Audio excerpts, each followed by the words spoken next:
안녕하십니까, 이석근 변호사입니다.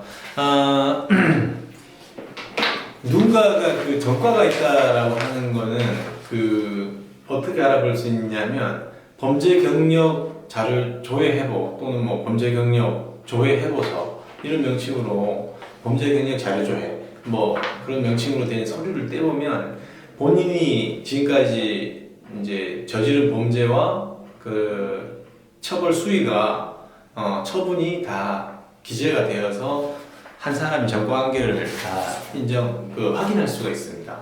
지금 쭉 적어놨는데 지금 제가 이제 얼마 전에 판결 받은 사건인데 이분은 2002년경에 음주운전으로 벌금 100만 원, 2003년에 그 음주운전으로 벌금 200만 원. 이때는 다른 사람 운전면허증을 제시했던 것 같아요. 그래서 공문서 부정행사죄까지 있어가지고 벌금 200만 원. 2006년에 또 음주운전으로 벌금 200만 원. 8년에 200만 원. 12년에 500만 원. 14년에는 징역 6월에 집행유예 2년을 받습니다. 물론 지금 이제 요 사건이 발생한 거는 작년 9월경에 이제 발생한 거고 선고는 2월 4일날 21년 2월 4일날 받았거든요. 자, 그러면 여러분은 지금 지금 A라고 하는 분이 어떻게 될 것 같습니까? 구속이 됐을까요? 아니면은 풀려났을까요? 지금 이 부분에 대한 결론을 얘기 드리면 징역 2년을 선고받고 플러스 집유 4년에 집행유예를 다시 받았습니다. 다시 받았는데 문제는 요새는 이제 음주운전이라든지 성범죄라든지 이런 것들은 각종 이제 예방 프로그램이나 그런 강의를 들어야 되거든요. 그 강의는 준법 운전 강의 한 40시간을 수강해야 되고, 그 다음에 사회봉사를 명하는데, 이거 굉장히 이례적으로 사회봉사 시간이 320시간입니다. 좀 길죠? 사회봉사는 이제 언제 하라고 연락이 옵니다. 자, 그런데 이게 지금 사실은 7번이나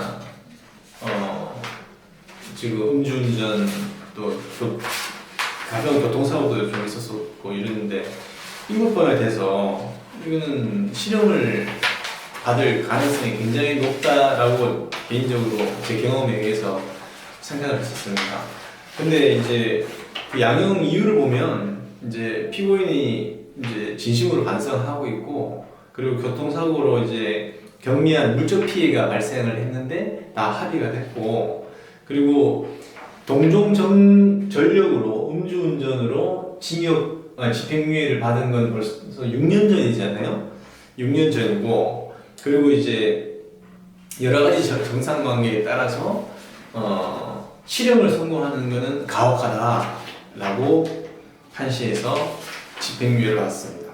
다만 판사님도 굉장히 고민하셨던 것 같아요. 왜냐하면 이게 지금 음주운전이 이렇게나 많은데 이거를 범위 처벌할 필요성도 있었고, 또 아니면 이제 선처를 해줄 수도 있었는데, 이게 통상적으로는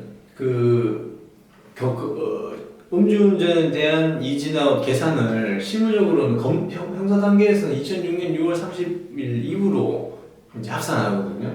행정적인 거야 형사는 이제 요때부터 이제 플러스 합산을 하고, 행정적인 거는 2001년 6월 30일 행정. 그래서 이제 면허 취소 정지 결격 기간이라든지 이런 것들을 이때부터 범죄 전력을 기산하거든요. 그래서 이제 말씀드리고 싶은 거는 일단은 이게 음주운전이 습관이 되면 안 됩니다.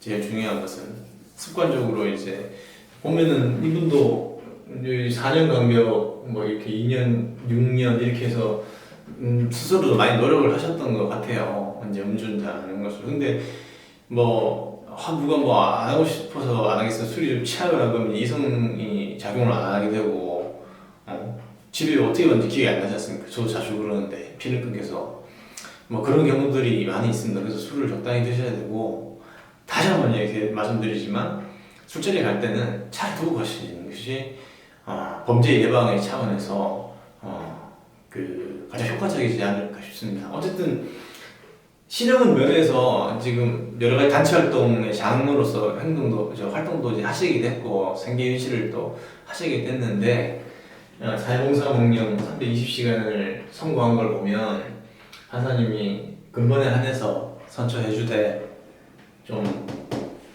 사회에 기여하는 그런 걸 좀 의식하면서 이제 음주운전의 습격을 좀 고쳐라 이런 행간의 의미가 있는 것이 아닌가 저는 그렇게 생각해 봅니다. 아무튼 음주운전은 하지 마시기 바랍니다.